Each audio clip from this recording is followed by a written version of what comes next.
Hey guys, what's up? It is week 455. Have some reviews for you. Have a pretty big update. Let's just jump right into it.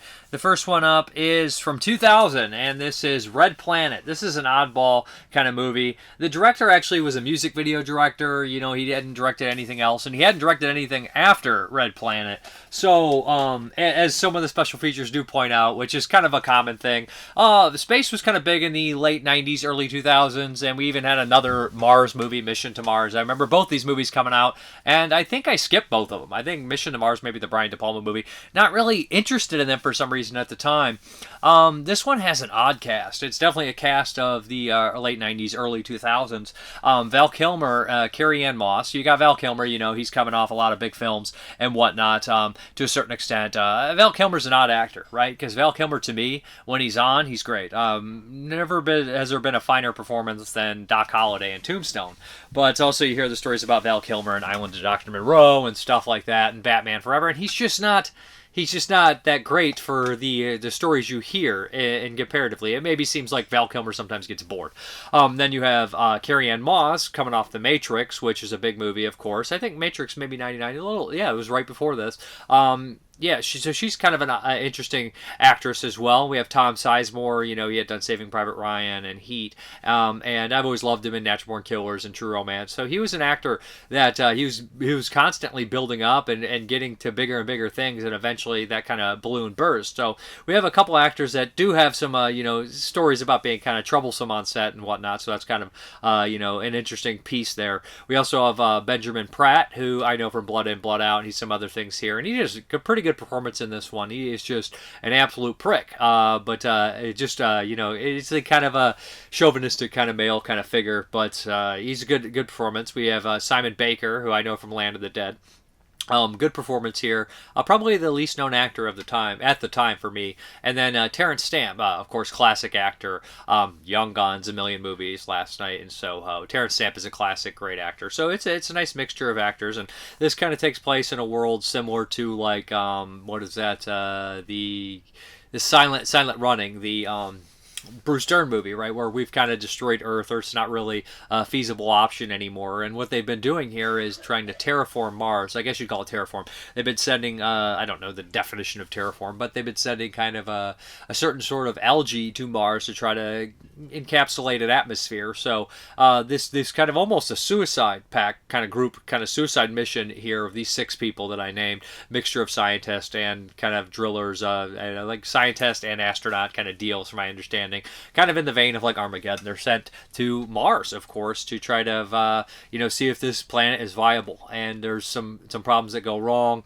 They crash land and they have to survive on the planet in their suits and whatnot. And they run a couple kind of things bump into their way, including these CGI little kind of bugs, which is kind of creepy. Kind of the only real horror scene in the movie. And we have a kind of a sci-fi science fiction gone crazy element with one of the robot, which is a classic take from Alien or whatever. Your android kind of loses its fucking mind. Reminds me of Lost in Space, which New Line, owned by Warner Brothers, was put out around this time as well, but that robot ended up being good for the most part. This robot kind of loses its mind in Amy. So you have all those kind of elements going on here. They do have some character bonding moments between, like Sizemore and Val Kilmer. The characters are never fully established. Like, I wouldn't call them one-dimensional, but like 1.5-dimensional characters. They're not fully developed characters, and I don't think Val Kilmer seems like he's that into it. He's got like Chevy Chase vibes going on, where he's like, do I really give a shit? I don't know. Even his character kind of just is an odd, non-committal type character. And hearing some of the features on here, he did seem to be in that kind of aspect here. I've always was a huge fan of Sizemore until he kind of dropped off and wasn't in very many big movies anymore. He had a good intensity about him, and he's got a little bit of that here, kind of a playboy kind of character. The movie's not fully, really thought out to me. Like, the characters aren't well thought out. They're just kind of generic and a little boring. And Jeremy walked by and he heard, and he said, every piece of dialogue I've heard in this movie I've heard in some other movies. So there's nothing that really is like nuanced or anything of that nature. It's very standard, very typical. Some of the effects and whatnot are decent, when you're the kind of practical stuff. The CGI is clearly very dated. It's a big kind of sci-fi movie. It is a little bit, I wouldn't call it meandering, but it's not, your most action-packed movie or anything. It's not like a polished Michael Bay, explosion a minute kind of movie like Armageddon or anything of that nature. But it's decent. It's not the best film. I don't absolutely hate it or love it. It's kind of just there. It's an oddity to see these actors in a film together, which I thought was kind of crazy. And this being in 4K is also kind of wild to me. Carrie-Anne Moss doesn't get to interact with a lot of the cast either, which is kind of a shame because she's kind of isolated to a certain extent, playing that kind of I'll lead you on kind of your mission kind of deal here. There's a really good scene that I liked between Benjamin Pratt and Simon Baker, kind of out in the kind of isolated location where they have this kind of argument, which I thought was really kind of great. And I actually was thinking, man, I got a Simon Baker there for a split second, and then you realize that you're probably a sociopath. But yeah, so what we have here as far as the special features of the Martian Chronicles, a brand new interview with the visual special effects supervisor Jeremy O'Kun, Suit Up, a brand new interview with helmet and suit designer Steve Johnson, Angry Red Planet, a brand new visual retrospective with film critic Heath Holland. That's pretty good. Heath Holland is a YouTuber, Serial at Midnight, and from what I've seen, the special features and things of that nature, he does a good job, kind of breaks it down, talks about the cinematographer who worked on, Cronenberg's films as well. But he did call it Exist instead of Existence, which is a very common mistake if you haven't seen the movie in a very long time.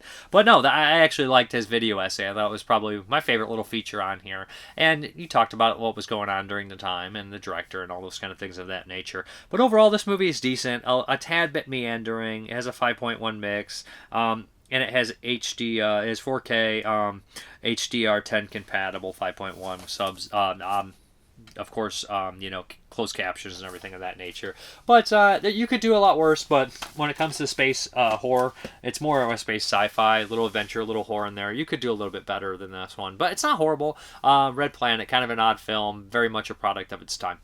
Okay, this next one here is from Radiance Films, and this is Illustrious Corpses, and this is from 1976. This is by a director, Francesco Rossi, who I've actually never seen any of his films, but from this one, I could tell he's a very accomplished director. Some of the special features and whatnot they're talking about.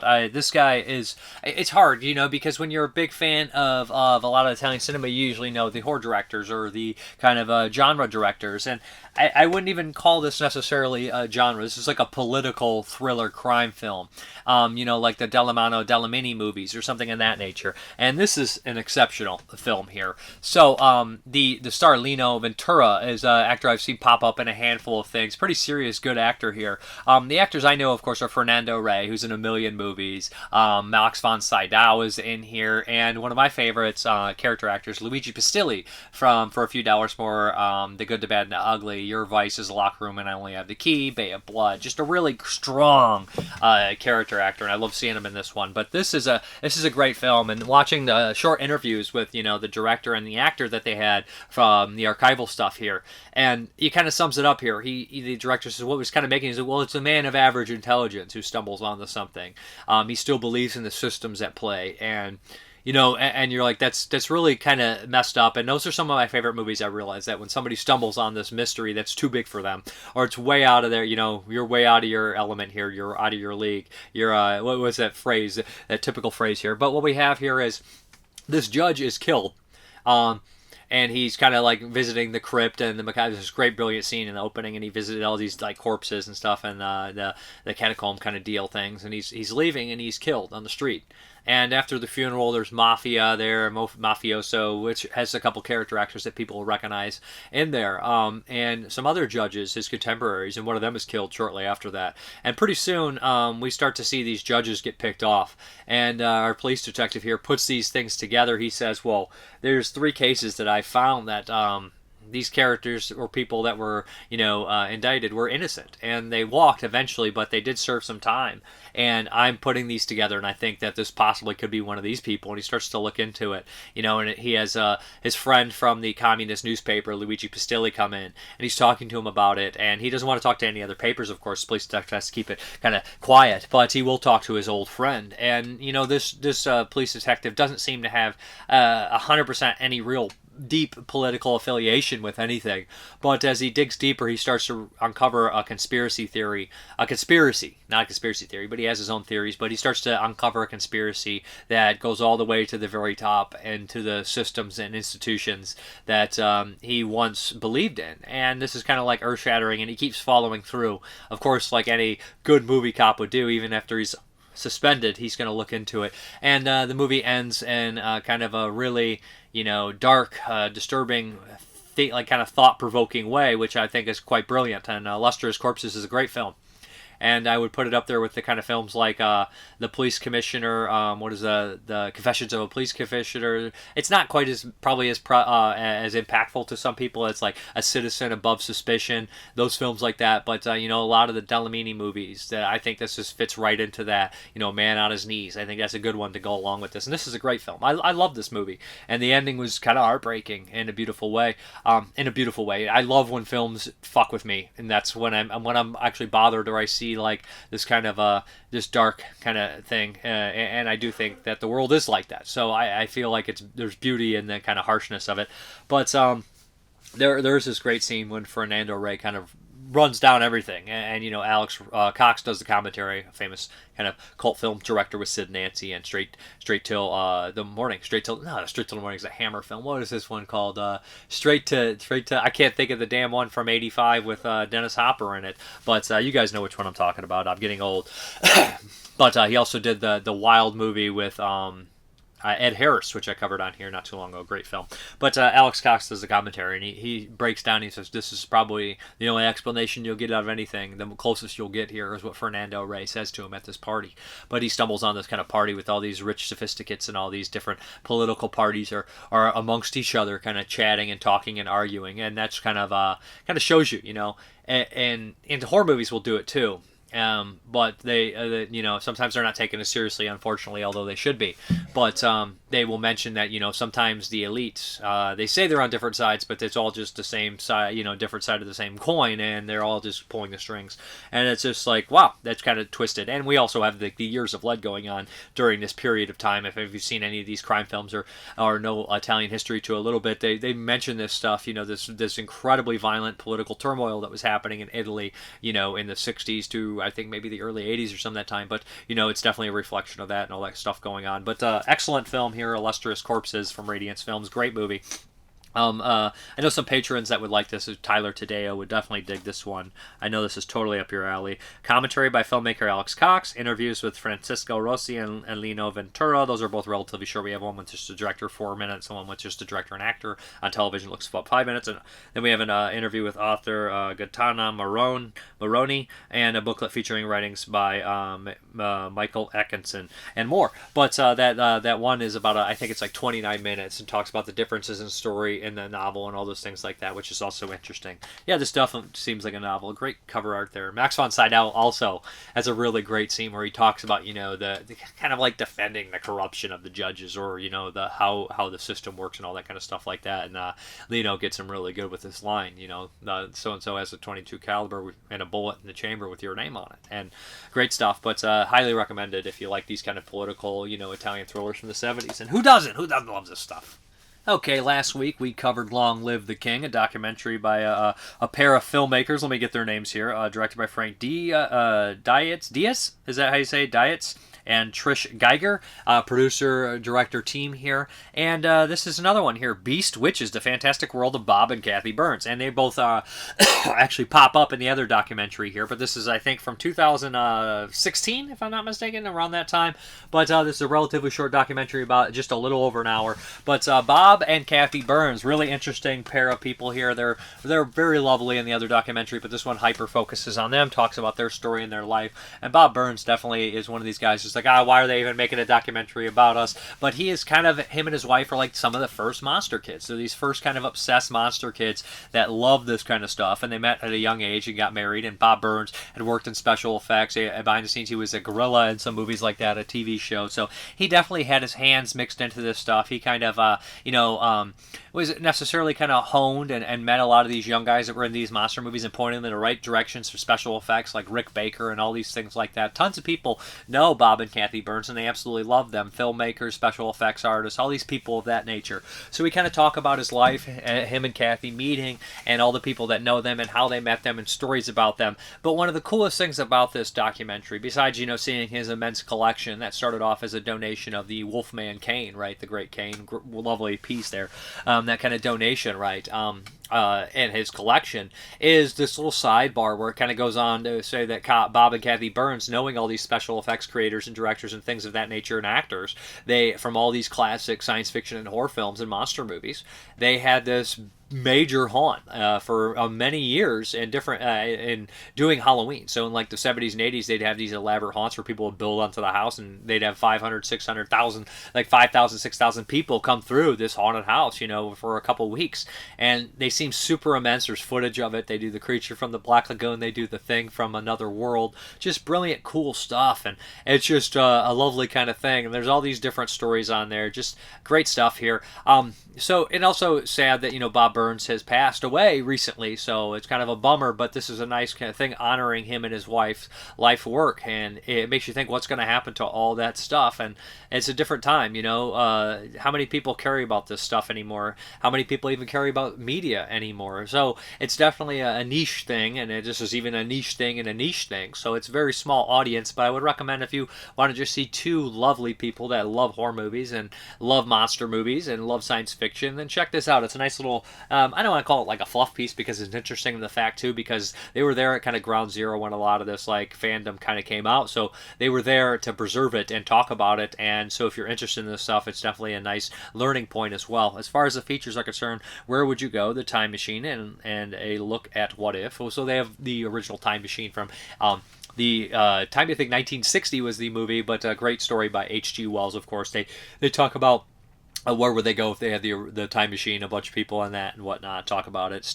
That's a special feature studio panel, Q&A with the director and cast and crew, also great. That's about, I think it's an hour long, and a blooper reel, which has scenes from people that are cut from it and other people and longer stuff like that. But yeah, check this one out if you're looking for something simple and easy to watch. Bewitched is the fantastic world of Bob and Kathy Burns. Okay, this next one, I was super happy to get this in my Vinegar Syndrome order, so I'm glad I resubbed.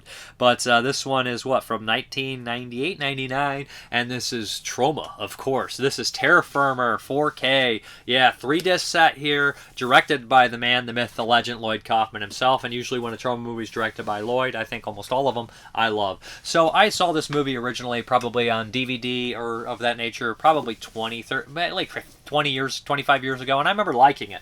I didn't remember all the details, except, it's essentially they're making a Trauma movie, and there's a murderer on set that starts killing people. I remember some wicked sexual stuff that's really insane, and probably very on PC nowadays, but Trauma's always on PC. Very dated, probably a lot of people won't like it, but if you know Trauma's kind of style and nature and stuff, I think that if you understand Trauma, I think that you'll understand where Trauma's coming from, and completely insane, independent, stuff. And a lot of the people that are involved in the movie are all these kind of people that are kind of on screen at the same time. So in a way, it's just a weird, wild world of Trauma. Of course, the big one that put Kaufman on the map in terms of a director was 1985's 84's Toxic Avenger. Love that movie. Probably didn't even get a wide release till 85, 86, but fantastic, crazy, wild superhero film. We had Class of Nukem High, all sorts of great things. And he made a movie in the 90s, 96, Tromeo and Juliet, which was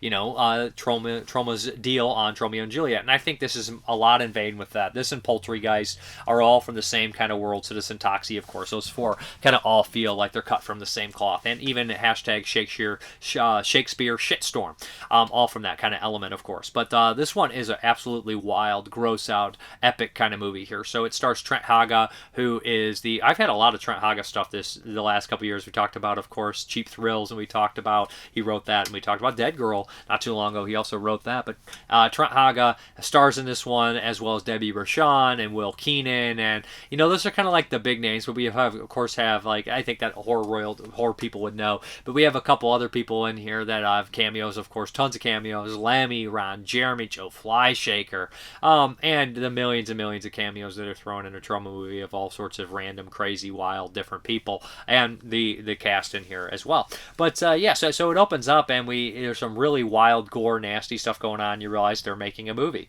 but soon enough, one of the kind of PAs or somebody quits, named the Toddster, who's a complete asshole, and he goes to his frat party, and he's picked up by this chick, and he's violently killed, death by bong, if you will.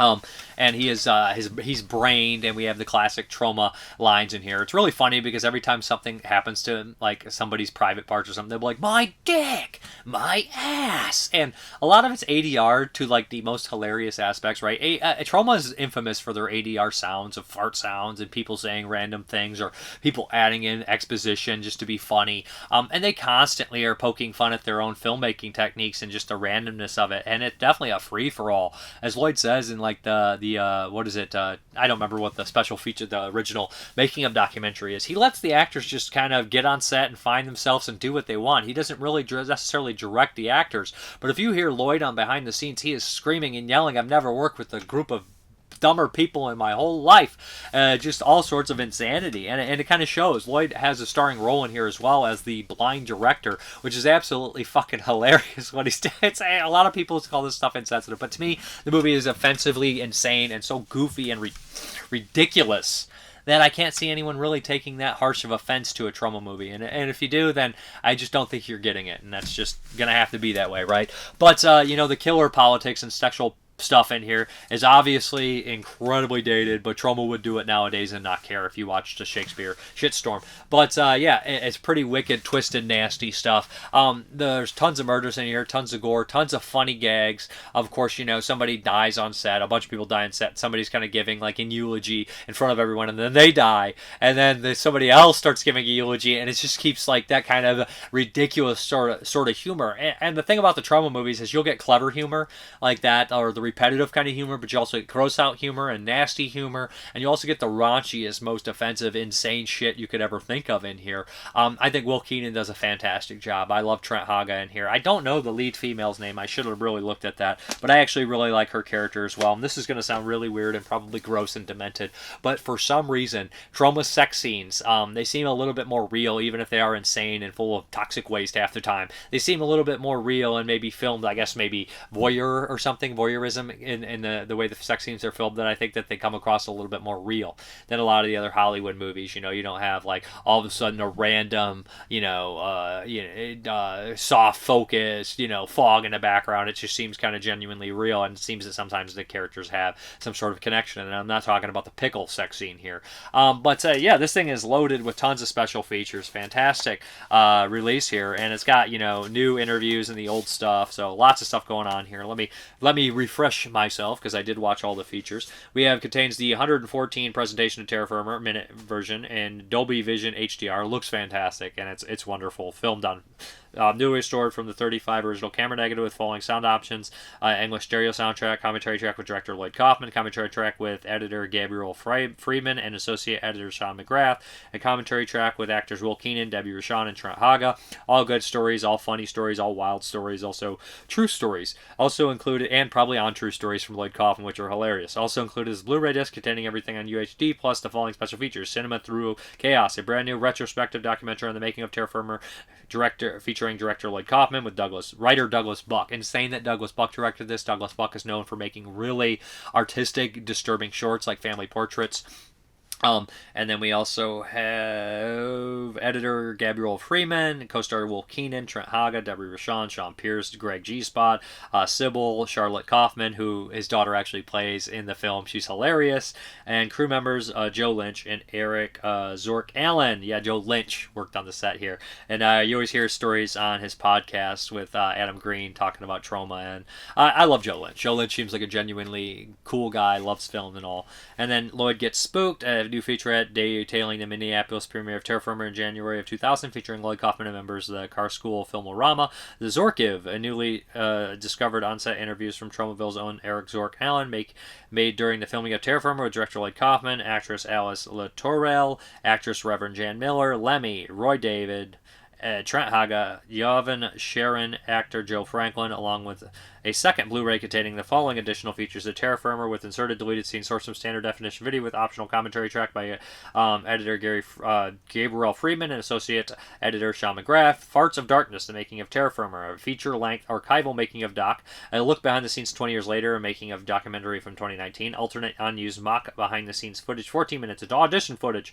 bloopers, interview with actress Charlotte Kaufman, deleted scenes, optional commentary by editor Friedman and McGarth, storyboard comparisons for the escalator scene, which is an insane fucking scene. Gyno talk with actress Elise Latourelle, and archival introduction by Kaufman. Trailers, teaser trailers, region free, 4K. There we go. Region free on the disc as well, but all 3 discs in here. Great stuff. Wild movie, gory movie, nasty movie, fucking hilarious movie. God bless Troma. God bless Terror Firma. It had been great to rewatch this. And you know, it's funny, when they put out Romeo and Juliet, Vinegar Syndrome, I revisited that one as well, and I was like, I like this more than I ever did, and I like Terror Firma more than I ever did. And I can't wait. I hope they do Poultrygeist. I can't wait to see Poultrygeist, man. I love that. And when they remastered the Toxic Avengers, man, it's just Troma. I'm so glad they exist still, because there's not anything quite like Troma, you know, and it's definitely a precursor to South Park, along with, like, you know, stuff they distributed like Redneck Zombies. Speaking of, you know, Matt Stone and Trey Parker actually pop up in Terror Firma, and you know, Wild, great soundtrack as well. Highly recommended. Check out Terror Firma if you like the gross, if you like the goofy and weird and disgusting and satirical and even politically satirical. Check out Terror Firma. You know, it's funny, you're not going to see anybody else cover Illustrious Corpses and Terror Firma and give them both a wholehearted recommend, because I am mentally, you know, insane, I think. Yeah. All right, let's do those 1983 movies. I have returned.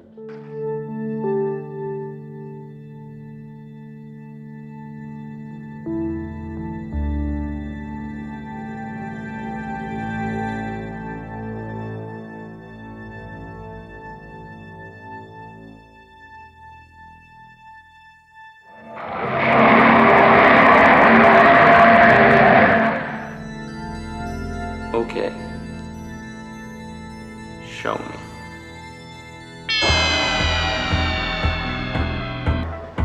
Where is the music now? The sound of laughter.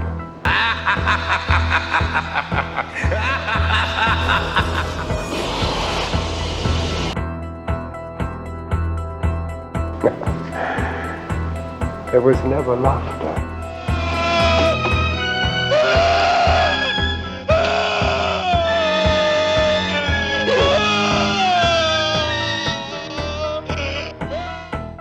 Like? What's what like? Screwing a psycho.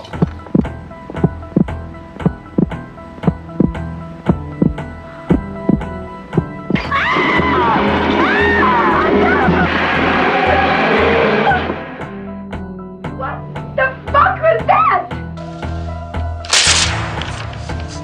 It's gone. God blows dead dogs. Just lay it in there. Eat shit and die, Ricky! Eat shit and live, Bill. Yeah, Bill, he's a little wet. 31. 32. 32. Year of a man's prime. Loved by many women. You might still learn to swim. 32. Going. Gone. The kid was cut in half, Arnie. They had to scrape his legs up with a shovel. Well, isn't that what you're supposed to do with shit? Scrape it up with a little shovel. One final moment of revenge. Wondering what's real. All of it is real. You want to see something really scary? You bet. Really? Yeah. Get the video, Joe! Long live the new flesh! No choice but to kill the son of a bitch. Living one's entire life in a state of fear. It is all I have ever known. Fear. Are you ready? Okay, go ahead.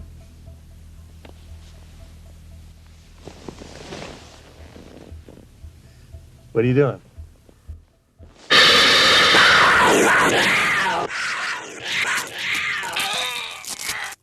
Okay, this one here is Zeder from Pupi Avati, aka Revenge of the Dead. If I have the Revenge of the Dead tapes here, I know I have both the tapes. There is a classic tape here. Here they both are. I'll show them off real quick. So, this is what most people would see in the video store. This looks like a reprint. This is the original one I had saw from Lightning Video as a child that made me rent this bad boy when I was 10 or 12. And this is another one that has a similar kind of zombie coming out from the sewer grate kind of deal going on here. So, the thing about Revenge of the Dead, aka Zeder, was, in the video store at the time there was tons of films like Zombie, but most of the time I saw the zombie ripoff covers, Hell of the Living Dead, aka Night of the Zombies, which is called in Burial Ground. So you'd rent these kind of low-rent Italian nasty zombie movies, so Nightmare City, City of the Walking Dead on VHS, and you think Revenge of the Dead is going to be something similar to that. So when I originally saw this movie, and I'm sure most people did see this movie, and I think a lot of people are still judging this movie on that reasoning, they probably hated Zeder. And I can understand why. So it didn't leave much of an impression. I had not watched it since those VHS days. And so when I popped in this Blu-ray, I was, super excited for 83. I was like, this is going to be a good one. Within the first 10 minutes, I said, man, this is holding up really well here. Pupi Avati directed House with Laughing Windows that came out in 76. He also directed a couple other films that I saw, like A Childhood Friend from 91, which is more of a thriller. But Pupi Avati, from these few films that I've seen by him, he kind of seems to be like this, he's just an amazing Italian kind of director that doesn't really get the appreciation that I think he deserves. And I think with the House of Laughing Windows getting a 4K and this Zeder being out and other things of that nature coming out from him, hopefully we'll get some more. I think that he's getting some appreciation while he's still alive, which is nice. But so Zeder, it follows Gabriel Lavia, I'm not sure how to say his name, but he plays Carlo in Deep Red. I think that's the biggest one. He also pops up in Dario Argento's Inferno as well, another one here. And he's the main star in this film here. This has a lot of, Pupi Avati regulars, some people that you see pop up in House with Laughing Windows. And the one thing I noticed about, Pupi Avati's films, and this is different from a lot of the Italian directors, a lot of them would very rarely, sometimes they would, like make the horror films in Italy or make their giallos in Italy, like Don't Torture a Duckling is definitely a countryside giallo. But this is a mystery, more supernatural, zombie, science fiction, almost jolly kind of style thing here. I wouldn't call it jolly, but it's supernatural aspects in here, and there's definitely a big murder or mystery to it. But there's so much more going on. So Pupi Avati makes his movies in Italy. They feel very Italian. They feel very country. They feel isolated. So we have guys coming from the city and going to this isolated location to figure out this mystery that leads them to certain places. And I've realized in the last 5 or 6 years, I've become a huge fan, or always have been a huge fan of these kind of character completely obsessed with discovering something and finding something and getting drawn into this world of craziness. And the Illustrious Corpses I talked about as well, but I like when it's a horror film as well. And House of Laughing Windows has that kind of similar aspect, right, where somebody's coming in, an outsider, and they go into this place and things aren't right. And Pupi Avati has this thing where he has these kind of wild and weird characters, like the gas station hotel kind of attendant guy, and these other people that are just kind of odd and weird, and they may be physically a little stranger than the next person, but unlike, an Argento movie, they're not played for complete comic relief. They may be odd and weird, but they're not laughed at. You know what I mean? I'm not trying to say that Argento's movies are better or anything like that, but Argento adds a comedy flair to his films, right? Like, the guy, Adolf, the guy from, Bird with the Crystal Plumage, who eats the cats. He has a comic element, or, the painter, the art dealer from Bird with the Crystal Plumage also has a comedic element to him, right? Well, these characters just seem odd. And it gives an unnerving kind of feeling about the whole entire movie here. But, so, Gabriel is, he essentially is gifted a typewriter from his wife, and he opens it up and he finds this weird kind of string in there, this little kind of film that's telling him, or this list that tells him these strange kind of code, and it's telling these different these kind of longitude, latitude lines, but it's also saying these things like K zones. So talking about being alive after you're dead. So this is very Lovecraftian, right? The idea that you stumble upon something on accident and you on some weird out of this world cosmic kind of entity or something beyond normal human comprehension. So he ends up taking it to a doctor that kind of studies this kind of thing, and he starts talking to him, and he gets incredibly invested in this, finds out who the typewriter belonged to before, and it was an old priest, and he kind of goes to a stomping ground and supposedly meets him, but realizes that guy wasn't his priest. It wasn't actually the priest, it was somebody in disguise. So it leads him eventually to this weird little isolated kind of area where there's this old kind of campground where the priest used to kind of teach and everything like that. The priest is supposedly dead, and he's running into all these odd characters, and his wife comes along, and he starts to unveil this weird kind of, I don't even want to call this sect, but this conspiracy where a bunch of people are involved, and they're playing with this idea to these certain K zones where people are actually not. They can come back to life. And you're like, oh, this is really crazy that in 1983 Stephen King published Pet Sematary. And Pupi Avati definitely mentions that in the features. I don't think, Stephen King ripped me off, but it's always funny, like that collective consciousness, right? That this time, this is essentially a precursor to Pet Sematary, the film, where we have this character who discovers this kind of weird idea that the dead can come back to life, but they're not quite who they were before, and that's brilliant. There's even a great story about a dog, which is very reminiscent of the one that Judd tells about his dog, right?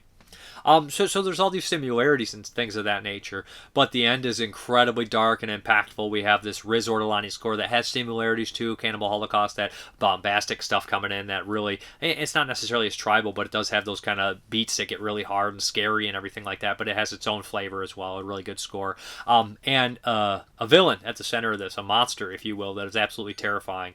There is a scene in this film where we're registering what's happening, where this camera is on the character. I don't spoil absolutely everything.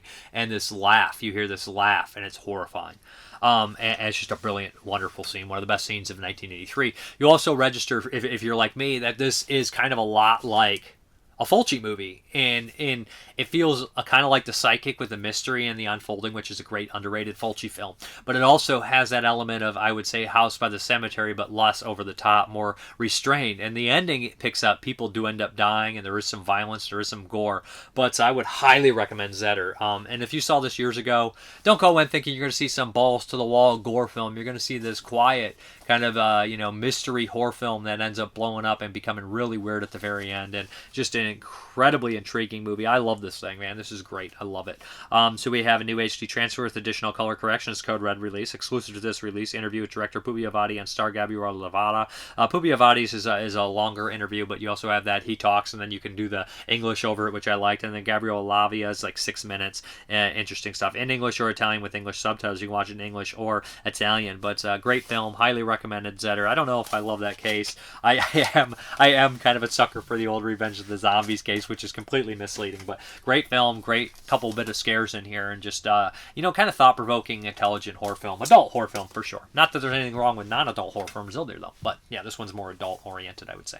All right, next one up is Jaws 3. Jaws 3D, that's right. So that 3D train from 1982 is going to continue, right? We had, of course, the Parasite in 3D and Friday the 13th in 3D. So we got to do Jaws in 3D, and we had Amityville 3 in 3D. So this is a 4K here, which had the weirdest kind of AI kind of fixing. Sometimes if you look at characters in the background, their eyes are all off. Maybe it looks a little bit like they got that Toxic Avenger or Sloth droopy eye or something. It's a little weird. You can tell it can be a little distracting, but it's not absolutely the worst thing you've ever seen. So Jaws 3, this has a weird, interesting backstory too. They always talk about Joe Dante was going to direct it. All these different people were attached to it. But we got here is a guy who, this is his only directorial film. He's worked on other films like Set Designer and things of that nature.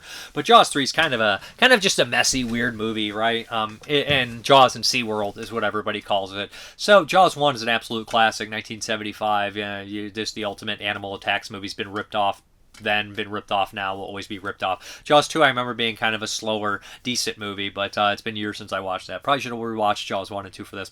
And then Jaws 3 was a movie that was kind of a classic rental as a kid, right? I would just rent all 4 Jaws films and watch them in the summer. It was just a fun kind of thing to watch. But Jaws 3 here, okay. So we have now the Brody brothers are back. It was so weird, right? Because it was like, can we ditch the Brody thing? Like, continuing the Brody storyline creates like a continuity through the movies, or a continuity through the movies, and it's just fucking stupid. It's just dumb, right? We have Roy Scheider in the first 2, and it's like, we don't need any more of these family running into sharks. So Dennis Quaid basically helps build this kind of like SeaWorld kind of park, and his wife works there, his girlfriend works there, and Dennis Quaid's little brother comes back. They're the Brody brothers, and he's terrified of the water. He starts dating Leah Thompson, who's a great kind of 80s actress and of that nature. Lou Gossett Jr. runs the park, and Lou Gossett Jr.'s got all that energy. He's definitely that kind of guy who's like a big salesman, fun actor. Always liked Lou Gossett Jr. But that's kind of like the main cast here. There's a couple kind of shark hunter guys. One of them, who I believe is the guy who pops up in Outland as one of the assassins. I think he's the same guy in Stormy Monday. Is it James Como? I don't know if it is. And I might be mixing that up. But these two guys look very similar here. But he's got that kind of mean kind of quality look about him. But So what happens is, we have this, I don't even remember how the hell the shark gets in here, but one day somebody's fixing the gate, and the shark kind of attacks him and eats him and gets inside to see the park and goes unnoticed for the most part, and it picks off people here and there. We have close calls, and then at the very end becomes an absolute ridiculous insanity kind of, Jaws nonsense thing. We definitely have that Force 3D. We keep doing the Force 3D, which is absolutely hilarious. It's very much like Friday the 13th, where it's like I'm pulling this out, or those just shove stuff. They like the spear gag in Friday the 13th Part 3 so much that they do it in this one as well, with the spear coming right at the camera. The most hilarious scene and most ridiculous scene in the movie, and I'm not one to watch movies to laugh at them and make fun of them, but this scene is just so insane and so, iconic, is the shark. The 3D shark floating like a dead blob in there and hitting the glass and breaking it is one of the funniest, if not the funniest scene of 1983 to me. It's absolutely fucking ridiculous there.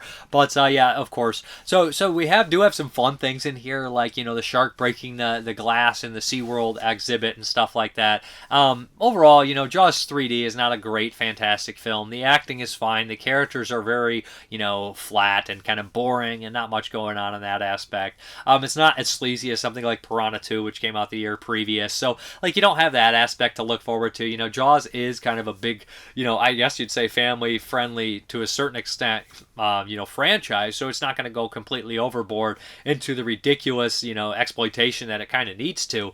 But it's just kind of got to be something that is just so stupid and dumb, but also not absolutely unwatchable. I like it. I don't love it. I can't give Jaws 3D a wholehearty recommend. There's not really any special features on here, which is kind of a bummer. You do have the 3D version in Blu-ray. But yeah, Jaws 3D. He's in SeaWorld. It's ridiculous. It's kind of a classic kind of bad movie, and Jaws 4 is even worse, coming out in 87. Jaws the Revenge, which is clearly the worst in the franchise. But yeah, Jaws 3D, not one of my favorites of the series and not one of my favorite killer animal movies, but it's okay, and it does hold a special place in my heart from childhood. I can't lie.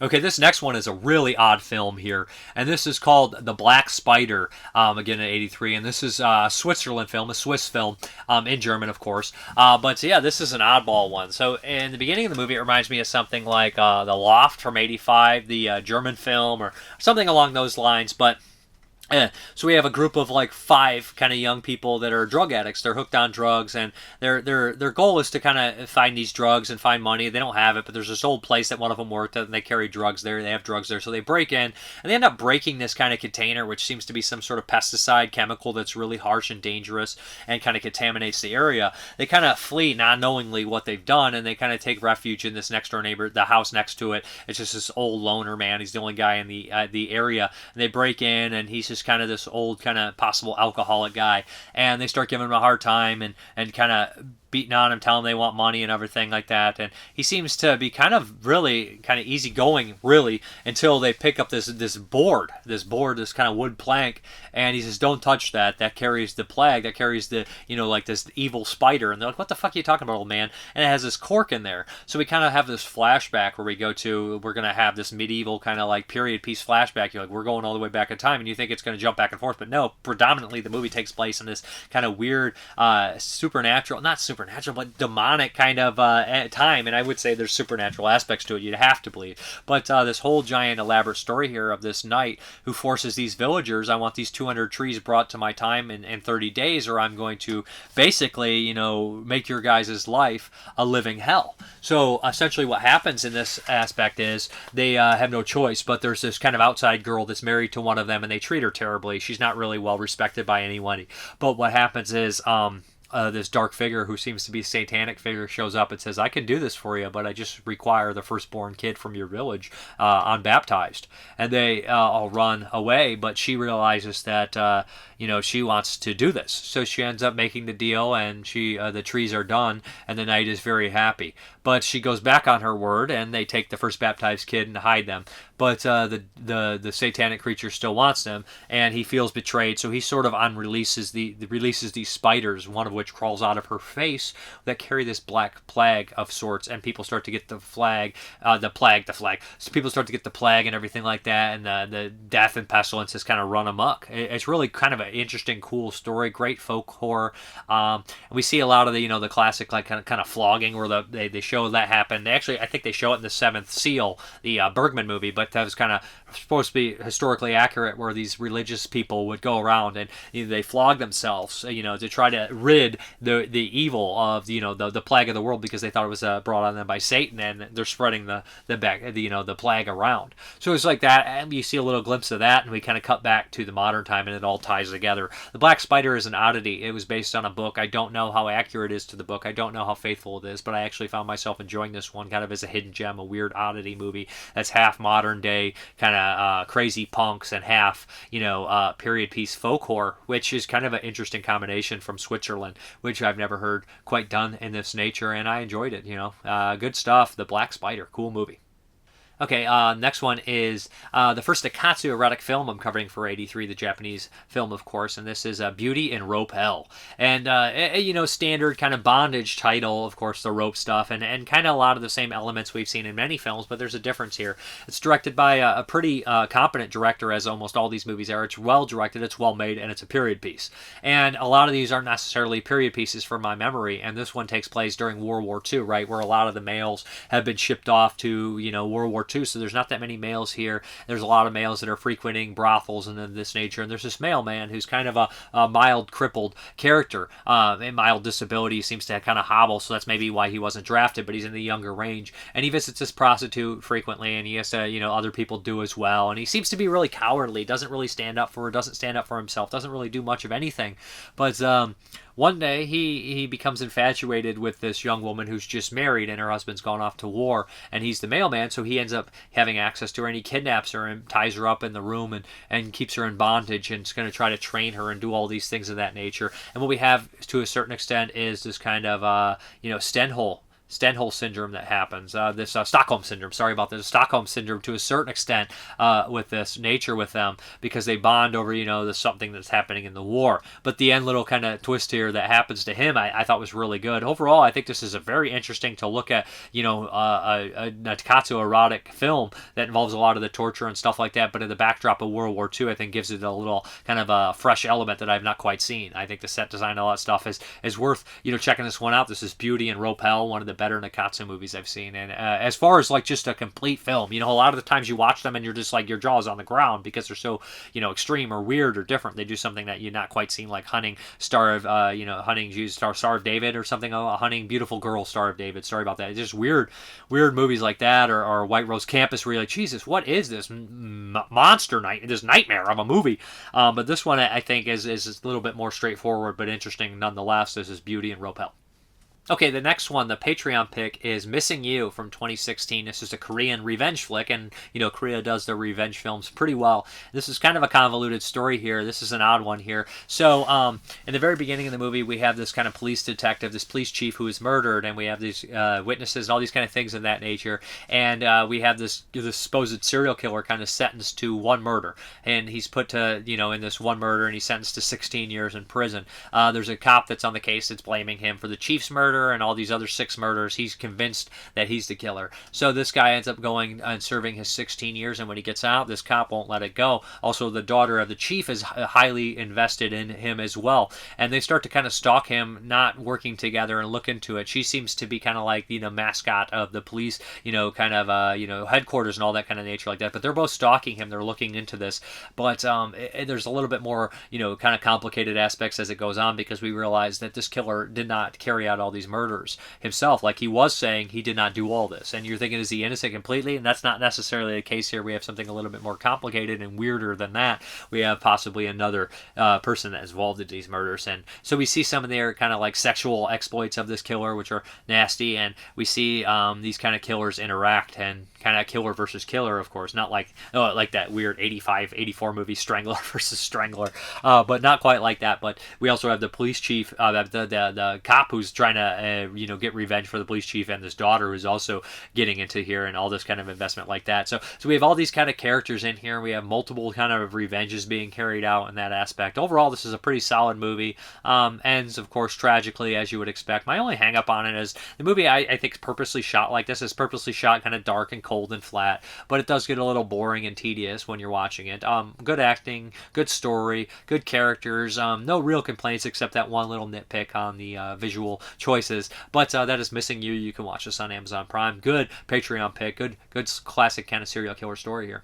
Let's get these questions, comments, and concerns. Nick from Flanders.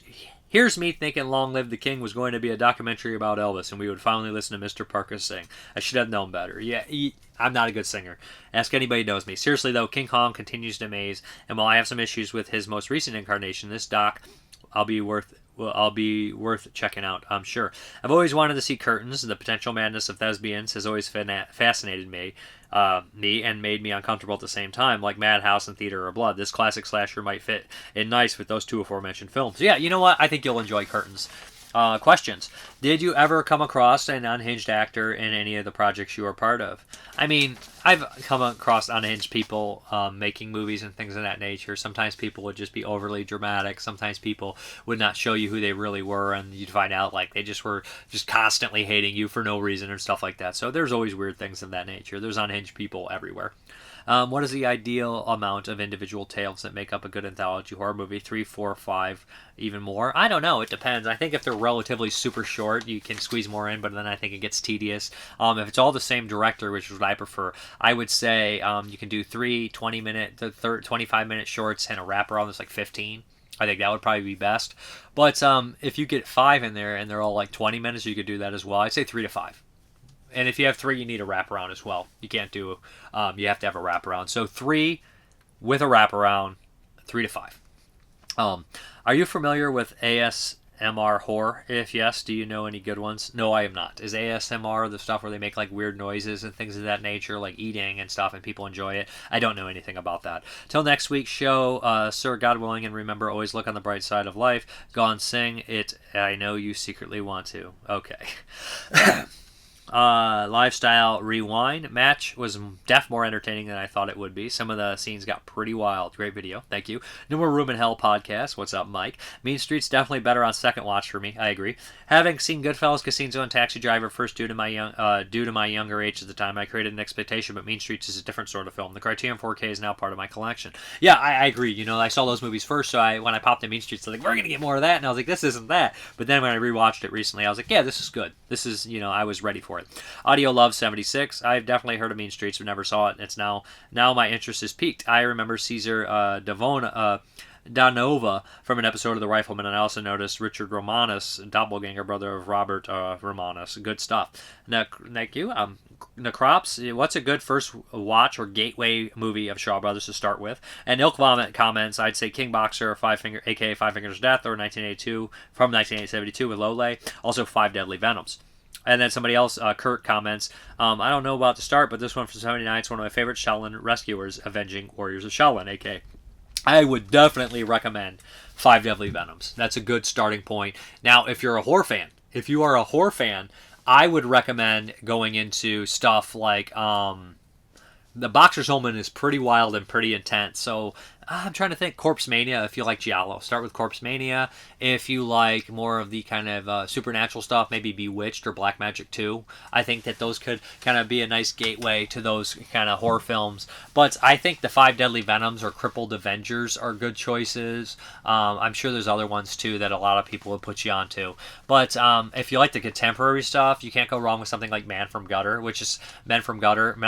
which isn't necessarily like one of the biggest Shaw Brother movies, but I think the contemporary stuff, I think might be, if you're not into like the Kung Fu or, period piece ones, I think maybe possibly watching a contemporary movie might be easy for you to get first into their style.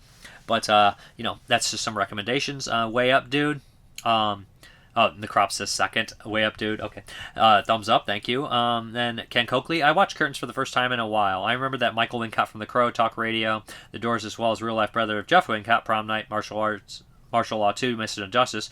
The movie was pretty slow-paced, and the ice skating scene was unrealistic. When the killer approached the figure skater victim, she could have used her footwear to use as a weapon. But again, the movie would have been pretty short. The scenes in the asylum reminded me of my roommate from Hell. He blasts his crappy music and sings horribly to it. He also yells at the staff and accuses me of being demonically possessed by the devil. I am crippled and he is nuts. I'm sorry to hear that. Sawin Christ, 500. I know you really didn't care for the previous one, and I don't blame you. But if you can, catch the 28 years later The Bone Temple while it's still out. I am very iffy going in because of where the previous entries ended, but to somehow pulled a good movie out of that. It's every bit as good as I was hoping for. Hoping the last one from last year would be, and it's more grounded without the wacky tone, video game, movie BS, and plot conveniences. If it sells it any better moments reminding me of Day of the Dead. I'm planning on going to see it on Friday. It's just Thursday today. I'm going to go see it tomorrow. If everything goes as planned, I don't have to work Saturday. But so I am planning on seeing it. I'm going to give it a shot. You guys know I'm not the biggest fan of the other one, but this one, it did look a little bit more better. It looked a little bit more better, but it looked a little bit better to me. And I heard things. A lot of people were saying, I think you'd like this one. A couple of people have approached me and said that. So I think I will check it out. But yeah, let's get into the update. All right, let's get into this update. Pretty decent size update here. We have the Vinegar Syndrome Made in Hong Kong Volume 2. Yeah, the first one I didn't get a chance to watch, but what we got here is New York Chinatown, Best of the Best, and Final Justice. I'm sure it's great stuff. Love Hong Kong movies, if you guys didn't know, of course. Then we have Dario Argento's Phantom of the Opera on 4K. Not a horrible movie that a lot of people say it is. I do enjoy it, so I am a fan. Not a super fan or anything, but I'm happy to have the 4K. Then we got the Snow Creature, half man, half monster. Himalayan monster terrorizes the city, abducts women, annihilates men. I don't know much about this one, but it looks fairly fun. And another one I'm excited about, we have the Hisayasu Satô set Volume 3 here. We have Kyrie Ision, which I can't remember its alternate name. Rafureshia, I can't say that word. Rafureshia, I haven't seen that one. And then Turtle Vision, which I have seen, which I remember liking a lot. I think that one has wild, kind of weird experiments in it as well. So I definitely dive into those ones as well. I'll have to see what that word is. It's going to be one of those words that once I see it spelled out or once I hear it, I'm like, oh, I think I might. Or maybe I completed it. Who knows? We have a 4K of Don't Be Afraid of the Dark. Yes, fun TV horror movie, very popular. Not seen it in a long time, I think 1973. Then we have Ghost Keeper on 4K, 1981 horror film. Pretty solid Canadian horror flick. I enjoy it. This is a slow burn, so you have to be a little patient with it, but cool stuff. Then we have The Veil with Boris Karloff. This is a new Vinegar Syndrome line, I think, or is this, yeah, and I don't know much about the movie, but I'm definitely interested in it. I think it's TV, maybe, possibly, that's Vinegar Syndrome's doing, but if I see Vinegar Syndrome and Karloff together, I'm grabbing it. Then we have Film Movement, The Great Silence in 4K, great Sergio Corbucci spaghetti western. We got our man Klaus Kinski as the villain, and we have Frank Wolfen here, and Luigi Pistilli, and John Louis Trignanot. I always say his name wrong, but classic actor. A lot of great French films. Then we have, man, what's this, Bye Bye Love? Or Bye Bye Love? I think Bye Bye Love here. I can't even remember what I'm buying anymore, but this one seemed interesting. I love Asian cinema, so this is the, what is that, Connie, I believe? But yeah, grab that one as well. And then we're going to, finally, this one popped, came in. We had some issues not making it in the mail, but it finally came through, and Severin was really good about it. Exorcismo, the Defying a Dictator, Raising Hell in Post-Franco Spain, and that is, you know, of course, the Dictator Franco. So these are all kind of odd Spanish movies, which I absolutely have seen a handful of these when I was going through 80, 81, and a couple of these are 83 movies that I am definitely going to watch. They don't have any of them listed here, which kind of blows, but you know, they don't have any of them on here at the back, or I'd read them all off to you. But yeah, I do know a few of these movies, like House on the Outskirts is in there, Bloody Sex, I think that one's from Bloody Sex, People Who Own the Dark. So there's a bunch of good stuff in there that I'm really looking forward to, you know, diving into. And I did see a couple of them, of course. Then we have a nice order from Hamilton Books. This is the Death Wish remake for $5. I was like, sure. I can't imagine this one did very well. I don't think it's the worst movie ever, but for $5, I'm going to pick up the Death Wish remake just to kind of complete the series. And then we have Surviving the Game. Love this movie here. Classic movie, Scream Factory. You got Ice-T, Rutger Hauer, Charles S. John C. McKinley, and William McNamara, Gary Busey, and F. Murray Abraham. Gary Busey's so good in this movie. Ernest Dickerson, awesome movie. Deadliest kind of game storyline here. Jill Rips, Cheapy, I got it. Hamilton Books, Dolph Lundgren. Looks like serial killer mystery thing. This one, I guess, is an upgrade. I had the old, Scream Factory Blu-ray. There was a double feature. We got Ghost Warrior, Kino Lorber here, singing by itself here. It was only like $5, so I grabbed it. And then last, we have The Story of Adele H., which has Isabella Adjani in it, and that's why I grabbed it from Kino. I love Isabella Adjani. She's fantastic. And, Werner Herzog's Nosferatu and Possession and things of that nature. Just a great actress. So that is the update. Pretty quick. A lot of titles for about under 5 minutes. So, yeah, let's get out of here. All right, guys. Thank you very much for watching. And as always, have a good one.